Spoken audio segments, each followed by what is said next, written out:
CSI Miami was really the pinnacle of my career. I loved it. Being on primetime was a different level of celebrity, and it brought more fan mail. I will stalk you, punish you, destroy you, and finally kill you. So you be prepared for my arrival.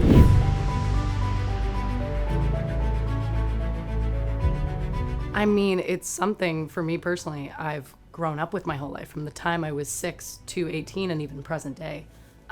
So to really relive it and to also unearth it in a way that I never had before, it was incredibly healing, but also triggering at the same time. Yeah. Because I had never started saying, what was my first conscious moment? What was the first moment I knew? And doing interviews like this has also really brought out a lot. But I'm grateful that I've already done the docuseries. I already really let it all out to be able to heal those parts and be able to get through to be able to talk about it to this day. Yeah. So. And having our therapist on speed dial while we were shooting it, because it was pretty re-traumatizing, I felt like. Because nobody had ever asked the question, Right. Like, how did you feel on the day-to-day? Because it's a little bit like, we've been equating it to, if you have a friend with cancer, you're not going to be like, so how's that cancer going? So people don't ask you all the time how you're feeling, because you're like, well, I'm still sick. Well, Yeah. we're still afraid. Well, we're still scared. Yeah. And then, conversely, you're not like, so let me update you on my cancer. You know what I mean? But that really is what it is. It was a cancer.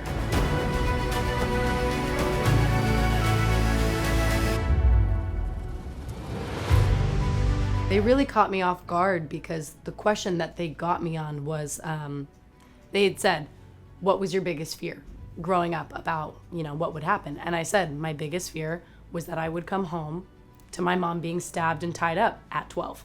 Yeah. And then I said it. And they went, can you say it again and give me the feeling?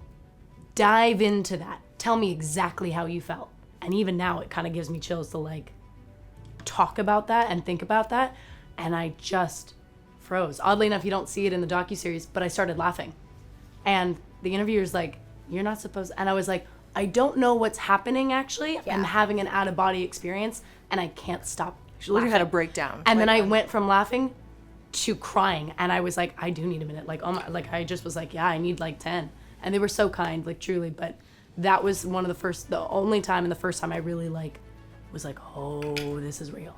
Yeah. This is stuff Your body. I've never. It's in your body. Yeah, it's in my body in a way I thought I had already packed away, compartmentalized, and it really came out in that moment for me. And then you do see that on camera, and it's just kind of crazy. The beginning of it, you don't see what happened. They tell you to take a break before you lose it. Yeah. Yeah.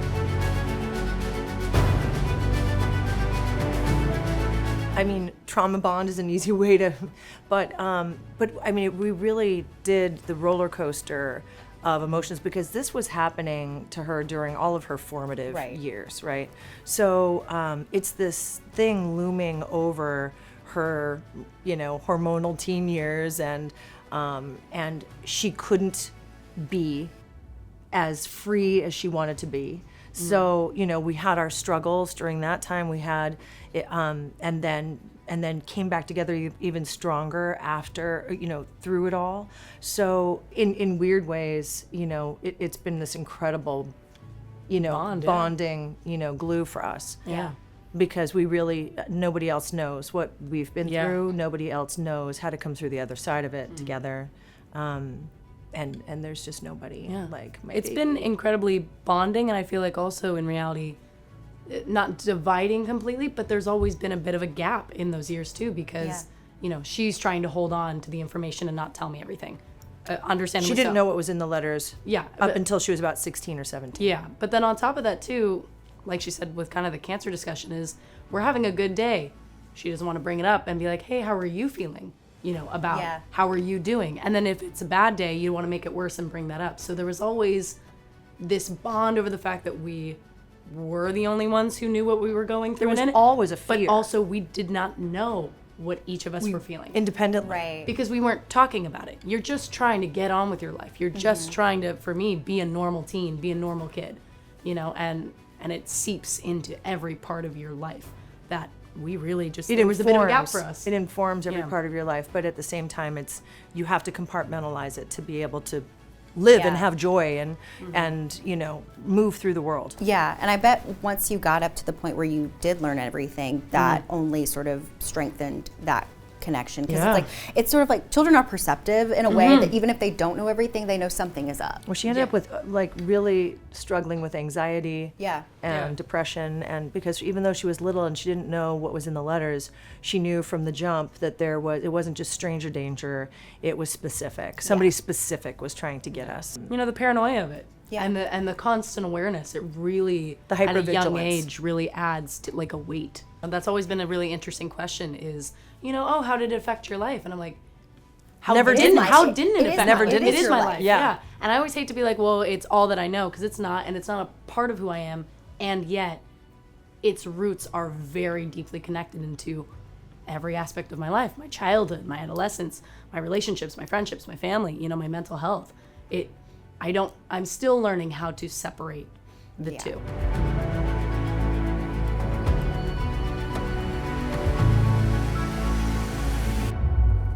Absolutely. We almost didn't do the documentary, and the reason we really wanted to do it was because the most important component to us is that the two Steves, and we lovingly call them Steve Squared, but the two Steves who were our FBI agents, they created a brand new DNA technology called forensics genealogy, and they ended up solving our case with this new technology. So the irony is, here I'm on a TV show for 10 years playing a DNA specialist, solving cases in 43 minutes, and we always get our guy, right? And in real life, that technology would not be created for 12 more years. Yeah. So they couldn't solve my case for 12 years.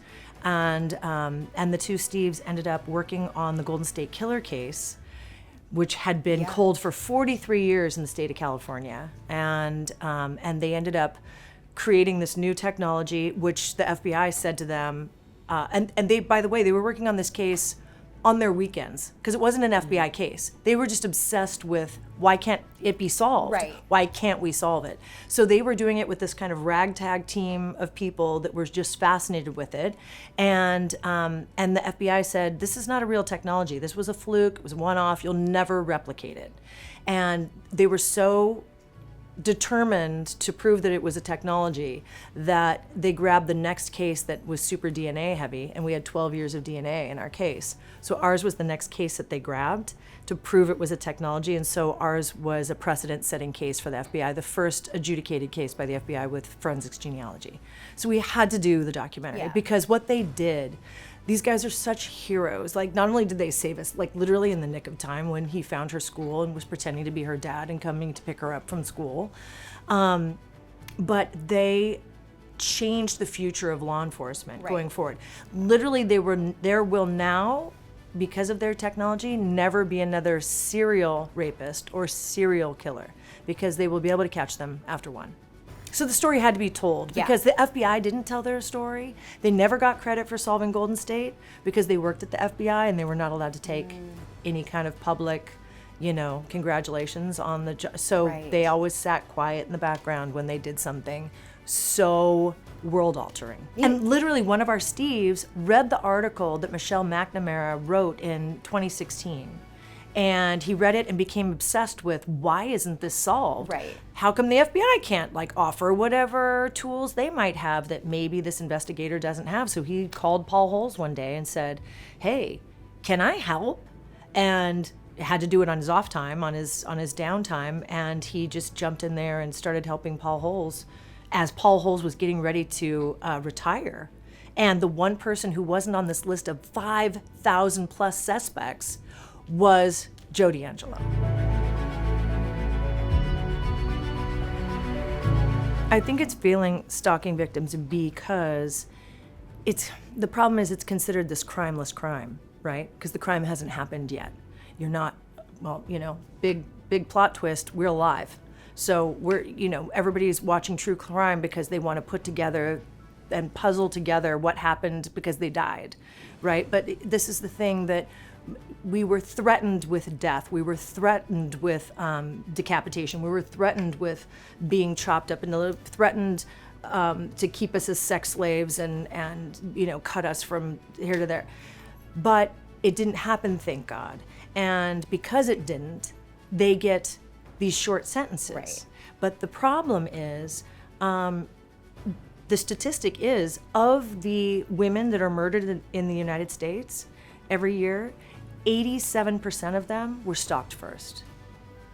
So we know that stalking escalates to rape and murder, and yet we're not considering it a big enough crime. Especially with DV, with domestic violence, Right. domestic, victims. They are going to be stalked probably for the rest of their life by their partner, or that partner is going to move on because stalking is an obsession. It's a mental health issue. It's not something that just goes away because it's a one-time, one-off. It's this wife or this girlfriend, but it's also going to be the next wife and the next girlfriend. It's kind of insane to me that it's like he can write all of these things and threaten you with your life, your daughter's life, all of this, and petty drug dealers get more time in prison Thank Yes. you. Yeah. than this. Yeah. When it's like Yeah. decapitation, rape, murder, like it's Yeah. just, it's literally Dismemberment. And also it's to a minor. Literally dismemberment It's, of yeah. a 6-year-old. Yeah, it's written. Right. Yeah. And then he called my the calling of my high school, I really thought maybe that was going to hone in with, when I went to go speak at court, I was like, I really put emphasis on school shootings, on, the fact that he threatened the whole school and a minor in a public space. Yeah. And I really thought that would get extra. And I remember talking to the attorneys after, and even the season, they were like, honestly, that was great. And I understand, they were excited that we found justice, but it was almost disheartening that they were so excited that that was what was the end They were result. excited that he got anything. Yeah, but that's Yeah. just the system, and that's just they the were afraid expectation. they were afraid he was going to just get off with a slap on the wrist, because that could have been the situation. But also the maximum he could have gotten was 7 years, and he should have gotten 7 years because they didn't consider us separately. They kind of lumped us together. We also know there were other people he was stalking, and it's not my story to tell, but I know for sure that there was another soap actress from One Life to Live, a girl, a teenager, and because her mom called me one day and said, "Are you getting letters from this Freddy Krueger? He's saying that, if we don't believe that he's going to do what he says, to ask Eva LaRue, she knows I mean business." And so she in the end wouldn't come forward, and I get why people don't come forward, because celebrities, you don't see celebrities doing documentaries on these kind of things, Right. because everybody's hoping that they will move on and obsess about something else. So you want it to be done and go away, and we wanted the same thing. But what the guys did was so important. It would never have seen the light. They would never have gotten the Yeah. acknowledgement. On top that of that, I hope we can bring awareness to it. Yeah. It's amazing to talk about yes, their story, but because I really, we were silenced, and we Yeah. almost continue to silence ourselves. And this is a way. because you really don't want to solve the problem. No, you don't want to talk about the problem. You really are hoping, like you said, not that it gets pushed on someone else, but that they No. do just go somewhere away. else. But it's so horrifying because it's just an endless cycle. You're just hoping they go away, and they're going to do it to someone else instead of it actually. You don't want to give them the taken care of. spotlight, Right. so you're like, that's what they want, right? So you don't want to give them the spotlight and give it to, but that's what we're doing. They basically, even in the documentary, he wrote a letter because he'd seen me on when it was Regis and Kelly. He'd seen me on the show, Yeah. and he wrote a letter saying, "Go back on Regis and Kelly and talk about me." And what did I do this morning? Went on Kelly and Mark and talked about him. And I said that to Kel today. I was like, and she goes, "I know, it's crazy." Yeah. And I said, and we're doing exactly what he wants, and he's gonna be watching, of course.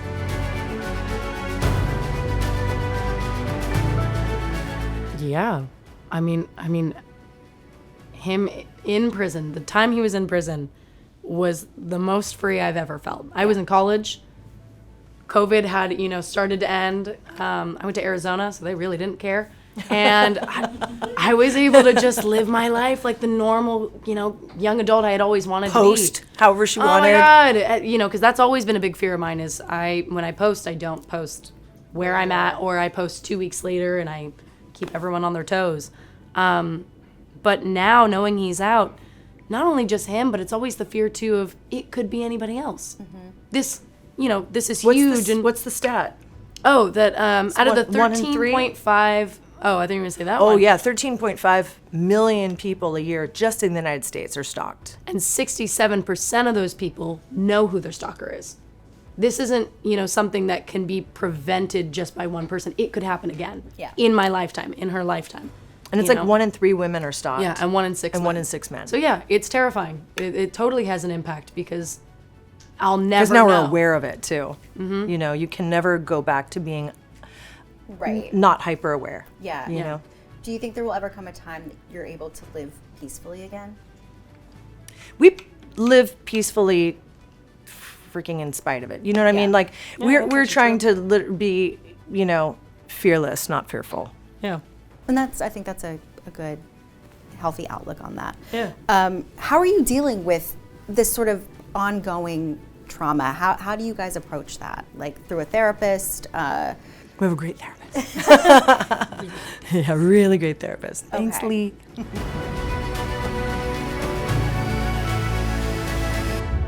Yeah. It's really interesting because when we did the documentary screening about a week ago and invited all of our closest friends and family, at the end of it, when we did a Q&A, I said to everybody there, I said, I'll bet none of you knew all of this.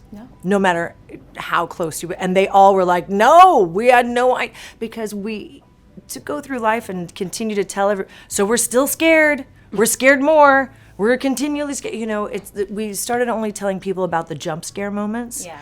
And because even though it's always feeding everything that you do, it's always informing everything, you can't always, you feel like you're crying wolf because it's not, do you know what I mean? So Yeah. you stop telling everybody what's happening unless it's a really big moment. So when they watched the whole documentary, they were like, oh my God, we had no idea what you guys were going through. It also is like kind of a burden, when you're telling people that Yeah, you're trauma dumping. You're now trauma constantly. dumping. For 12 years, Yeah. you're a trauma dumper. You Yeah. know what I mean? I mean, I That's think always how I've lived my Yeah, life. we've Yeah. always lived our lives very cautiously.